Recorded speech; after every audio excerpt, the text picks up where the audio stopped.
같은 공동체로 살아가지만 보이지 않는 사람들.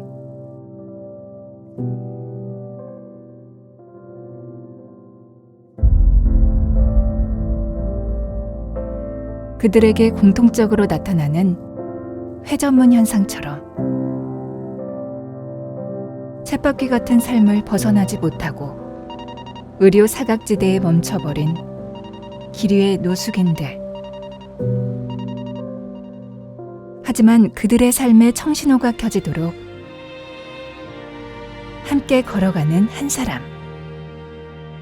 질병과 빈곤으로부터 고통받는 노숙인들에게 희망의 등불이 되어주는 기류의 의사가 있다. 시대를 잇는 아름다운 동행. 제10회 성천상 수상자 기류의 의사 최영아 내과 전문의.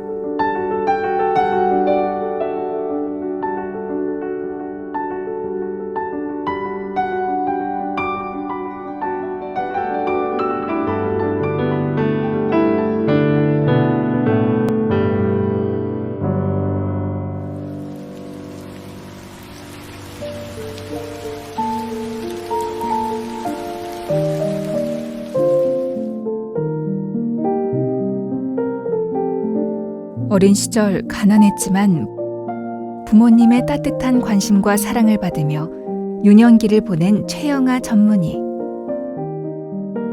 그러던 어느 날 중학교 등하굣길에서 자신과는 다르게 불우하고 열악한 삶을 살아가는 노숙인 가족을 보며 안타까움과 연민의 감정을 처음 느끼게 된다.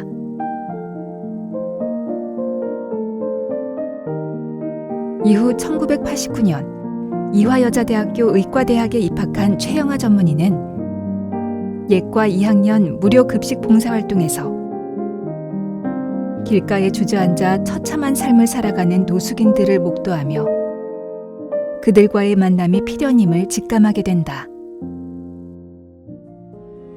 줄을 한 200~300명 서가지고 이렇게 한 끼를 얻어먹기 위해서 사람들이 줄 서서 식판을 들고 길에서 밥을 먹고 있을 때 진짜 빗물이랑 밥 국물이랑 다 섞여서 그걸 어찌됐건 먹어야 되니까 다 먹고 있는 그런 모습을 보고 저는 좀 많이 이렇게 충격을 받았던 것 같고요. 그러니까 저분들의 문제는 밥 못 먹는 것만의 문제가 아닐 것 같다는 생각이 들었어요. 그러니까 어떻게 문제가 뭔지도 알고 어떻게 해결할 수 있을까라는 그런 고민들을 그때부터 사실은 시작하게 된 것 같아요. 그녀는 열악한 환경과 그에 따른 질병 노출, 그럼에도 치료받지 못하고 방치되는 노숙인 의료 공백 현실의 아픔을 느끼고 이들을 위해 자신의 일생을 바치기로 결심했다.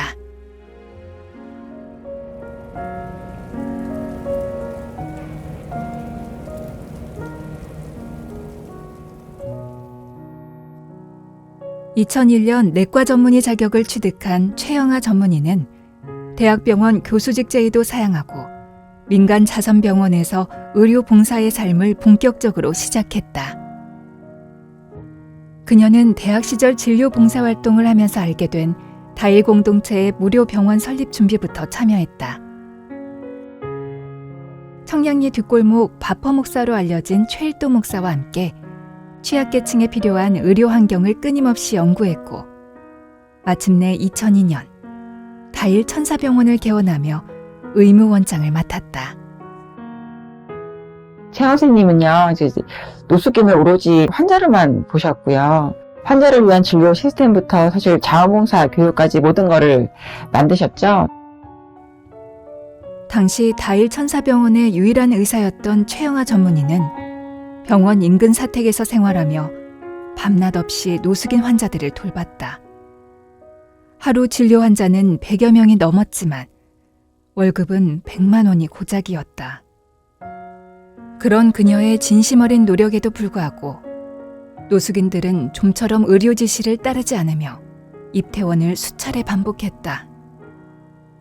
삶의 의지를 잃어버린 모습에 가슴 아팠지만 최영아 전문의는 그들을 포기하지 않고 더욱더 의료 봉사에 매진했다.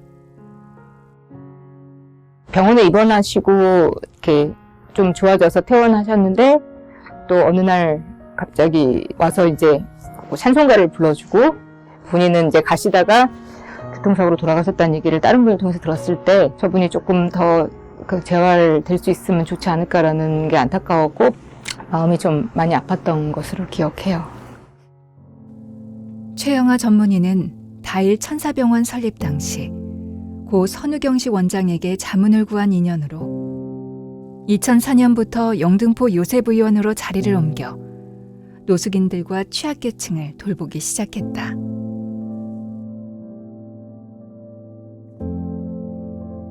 그녀는 평생을 가난한 사람들 곁에서 함께한 고 선우경식 원장을 지켜보면서 환자를 대할 때 마음의 상처까지 돌보는 것이 몸을 치료하는 것만큼이나 중요하다는 걸 깨닫게 된다.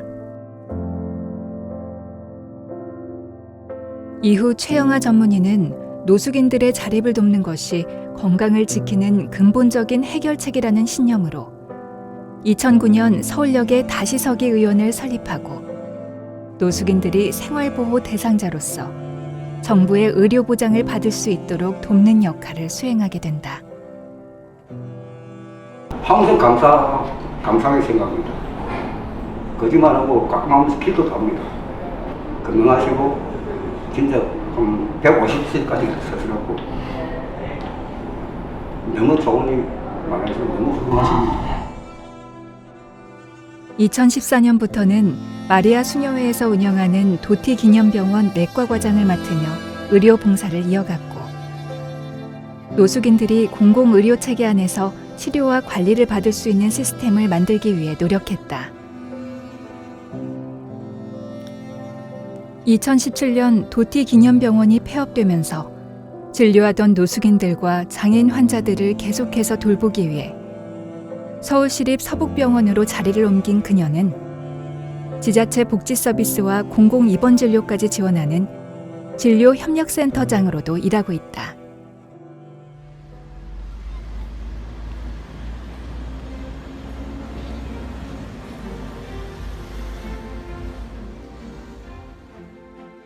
최영아 전문의는 노숙인들의 삶을 근본적으로 치유하기 위해서 의료뿐 아니라 재활과 자립, 주거 지원까지 업무 영역을 확대했다. 그녀는 먼저 성공회, 한국누가회와 함께 여성 노숙인들의 쉼터인 마더하우스를 2009년에 설립했다. 마더하우스는 노숙인들이 새로운 관계 속에서 서로에게 의지하며 사회로 나아가는 발판 역할을 제공하게 되었고 기존의 노숙인 시설처럼 규격화된 곳이 아닌 실제 거주지처럼 운영되는 그룹홈의 롤모델로 평가받고 있다. 마더하우스에 들어가 새롭게 자립한 친구들이 많은데 공부를 하고 시험에 합격하고 또 간호조무사 시험을 치는 사람도 있습니다. 그리고 스스로 일자리를 얻어서 살아간 친구들도 계속 나오고 있고요. 최영아 전문의는 마더하우스의 안정적 운영과 해외 사업을 목적으로 외교부 산하 사단법인인 회복나눔 네트워크를 2016년에 설립했다. 회복나눔 네트워크는 의료 지원, 주거 지원, 생활 지원, 교육 및 인식 개선 사업 등의 활동을 전개하며 노숙인들이 자립할 수 있도록 많은 노력을 기울이고 있다. 또한 그녀는 회복나눔 네트워크를 통해 스마일박스 식당을 만들었고 노숙인들에게 일자리를 제공하여 사회 구성원으로서 복귀할 수 있도록 많은 도움을 주고 있다. 처음에 시작할 때는 호기롭게 시작을 했습니다. 근데 저희가 시작하는 그 처음 시점이 코로나가 막 시작하는 시점이었어요. 그래서 막상 하다 보니까 좀 경영에 많은 어려움이 생겼어요. 그만하는 게 낫겠다라고 제가 최영아 선생님께 말씀을 드렸죠. 근데 그럴 때일수록 더 그 약자들에 대한 기회가 제공되는 공간이 꼭 필요하다라고 이야기를 하셨고, 선생님께서 뭐 상금이나 사비를 털어서 이렇게 운영비로 되시는 거를 봤어요. 그걸 보면서 정말 자식을 위해서 모든 걸 이렇게 베푸는 엄마 같았다고 할까?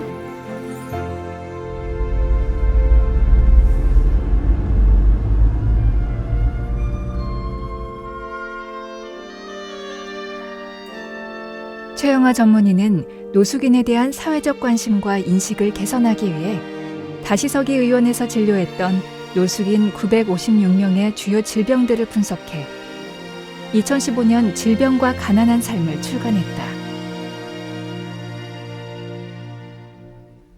책을 통해 노숙인들의 진료와 재활, 지원 정책과 사회적 해결 방안을 제시한 그녀는 노숙인의 전인적 치료를 위해 연세대 대학원에서 인문사회의학 석사학위도 취득했다.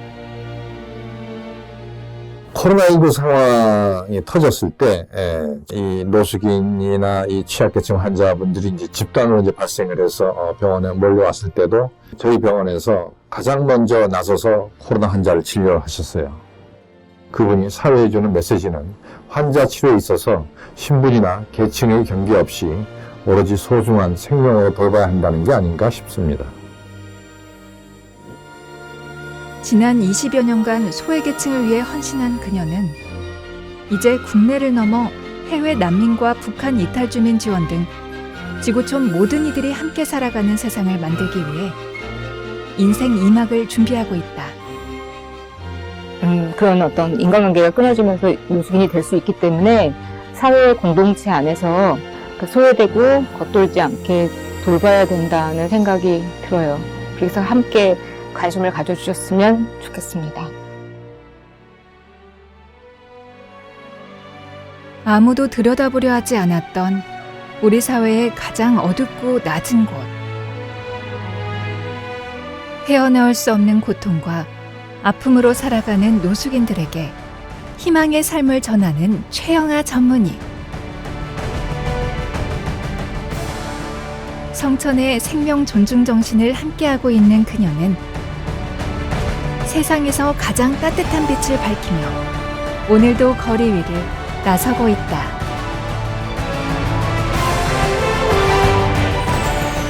소중한 생명을 위한 시대를 잇는 아름다운 동행은 계속됩니다.